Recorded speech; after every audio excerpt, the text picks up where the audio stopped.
From MTN News, this is Montana This Morning.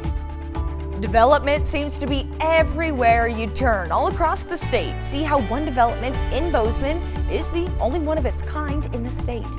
It might not look like it or feel like it, but it's actually summertime here. I'm Chet Lehman. This week we're at Lewis and Clark Caverns State Park. We'll have some details for you, how you can experience what it's like under the big sky. I mean, way under the big sky. Vinyl records are spinning their way back to the cutting edge. I'm Michael George with how this old format is striking a chord with today's music fans. I love it. That's fun. That hurts a little. What do you mean that hurts a little? Old format. It's not an old format. Let's go original. Don't call it. It is original. It is a classic format. $6.99. The first one I bought. I bought it from the You're JCPenney. kidding. Nope, it was foreigner double vision. I bought it from the JCPenney's in Ely, Nevada. Oh, it's the only place you wow. could buy records. Wow. See, I never really owned records or bought records, but I was really into the little tapes. Cassettes? And the cassette tapes and obviously CDs. I still use CDs in my car. Yeah. I had an 8-track player in a pickup I had once too. Yeah. You Those get were it. horrible, but We get it. Yeah. It's the classics. I They'll like never this. go out of style. I like the records. So. I do too. No records being broken today. Oh, well, on a sometimes different no kind of records record. are good records. That's exactly right. Just a rather pleasant morning out there in southwest Montana. Temperatures in the 40s for the most part. 35 right now in the West Yellowstone area. Look at that shot from the Montana State University campus. Take a photo. It might be Monday, but it sure feels nice out there. Temperatures into the low 70s with a good chance of a thunder shower this afternoon. Another delightful morning in the mining city, thanks to Community Hospital of Anaconda. That might hit 70 today, but there is a chance of a thunder shower. More details on that, plus a look ahead to a really sunny weekend coming up in a couple minutes. All right, thank you very much, Chet. 6:31, our top story this half hour. Development in the Bozeman area is not an uncommon sight, but there is one development under construction in South Bozeman that has some unique differences to any other subdivision. And Chris Cedillo heads to the construction site to tell us how. I feel like I have done 180 degrees on what I thought my future home in Montana would be like.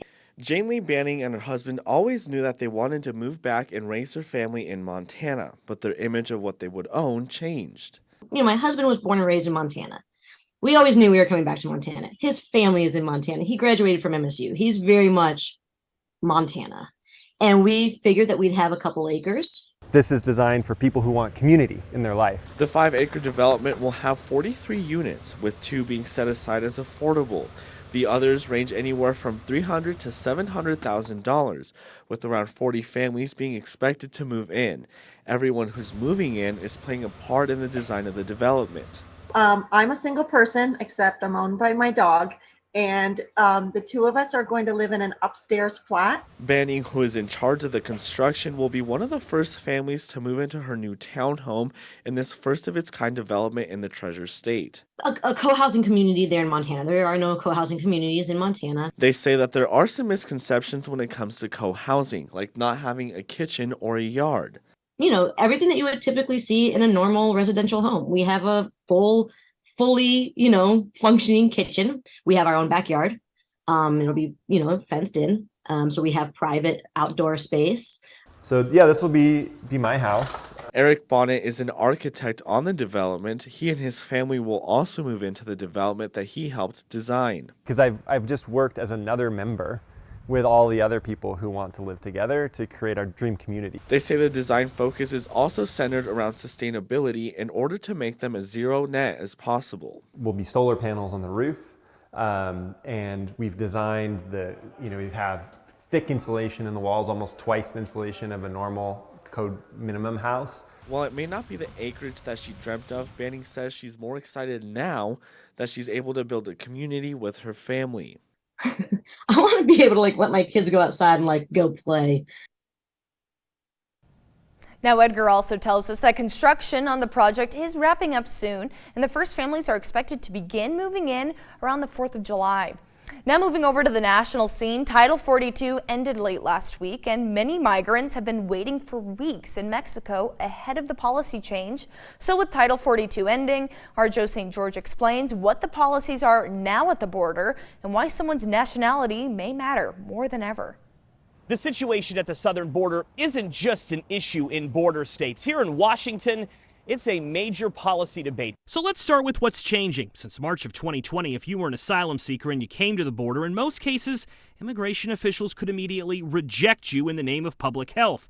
Title 42 was a public health order. In a post-Title 42 world, asylum seekers won't be turned away because of a pandemic. Instead, Title 8 rules are in effect. If a migrant has an appointment scheduled, they will go through a screening process to determine eligibility, and if they pass, they'll stay in the country for more court hearings. However, a new government rule says migrants who don't have an appointment will be rejected. Some exceptions exist, like if they are under 18 or a parent with a sick child. White House officials tell Scripps News border agents will scrutinize more those seeking asylum during their individual interviews. Who is allowed to stay in the United States will be very much dependent on where the migrants are specifically from. A new rule goes into effect. For context, we sat down with Doris Meissner. She was the commissioner of the Immigration and Naturalization Service back in the 90s. She says nationality matters first and foremost with migrants from Nicaragua, Cuba, Haiti, and Venezuela. Right now, the U.S., because of ongoing political turmoil there, is allowing 30,000 migrants a month from those countries to receive asylum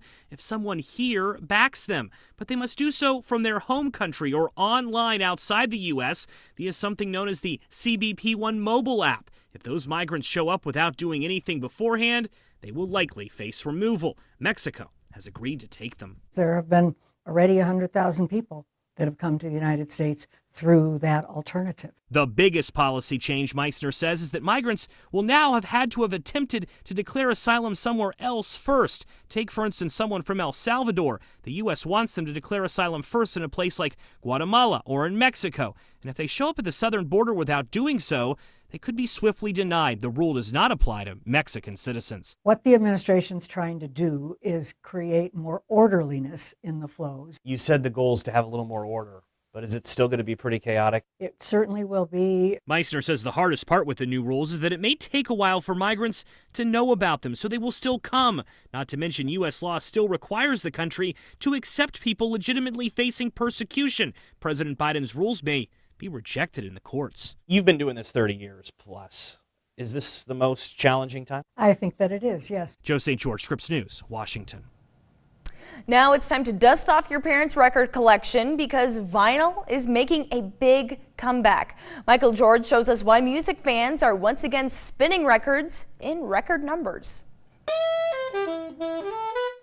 Saxophonist Mike Cohen says there's really only one right way to listen to music. Vinyl.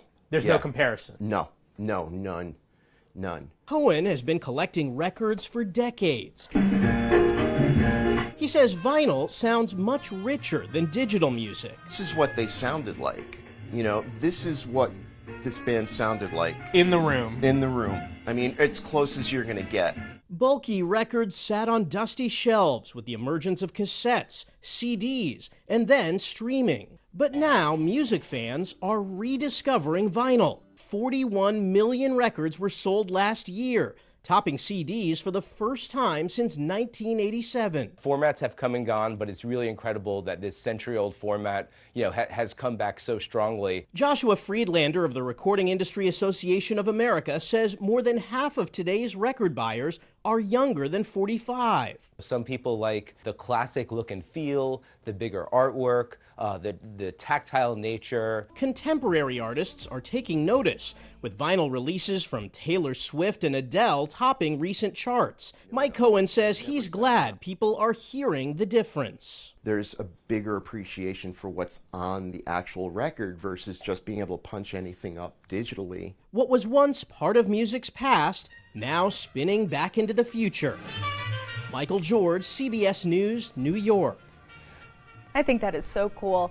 Now, while records are once again the most popular physical media for music, streaming still makes up 84% of all music revenue, but still I think a really cool way that the classics are coming back into the modern age.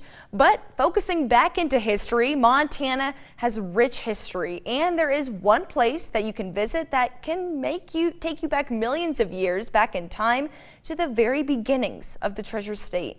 This week, MTN's Chet Lehman takes us to Montana's first state park as it reopens for the summer tourist season. This is the entrance to Montana's first state park, Lewis and Clark Caverns State Park. This week we're heading underground to see what Montana looks like deep inside the earth. So we offer the classic tour and the paradise tour. Our classic tour takes you through the entire cave system, and it's a lot of fun. You get to see a lot of rooms. That takes 2 hours, includes 2 miles of walking, some 600 total stairs inside the cave, and of course the famous beaver slide. Paradise tour is an hour and a half, 1 mile tour. Easier for those who are mobility challenged or have young children. There are also miles of hiking and biking trails, several picnic areas if you want to bring your own food. If not, they'll take care of that for you too. They have a cafe service, so you can get lunch, go for a hike. We have our lovely campground here, so if you want to stay for an extended period of time, we offer up to 14 days to come enjoy our park. The only way to see the caverns is by guided tour. Stop by, book a tour, and experience the caverns. Or as summer truly begins, you can book that tour online. Right now we're doing first come, first serve, and we'll do that until May 26th. For May 26th is when we have reservable tours. We'll still have first come, first serve after that period of time. But right now we're running them 10:30 to 3:30. We'll extend that out a little more once we get to the reservable season during Memorial Day weekend and afterwards. If you're planning a trip to Lewis and Clark Caverns, make sure you bring one of these with you. The constant temperature underground, 48 degrees, summer and winter. This week at Montana's first state park, Lewis and Clark Caverns, Chet Lehman, MTN News. Thank you very much. At a really neat state park, that is absolutely a fact. Well, we're going to take a short break here in Montana this morning.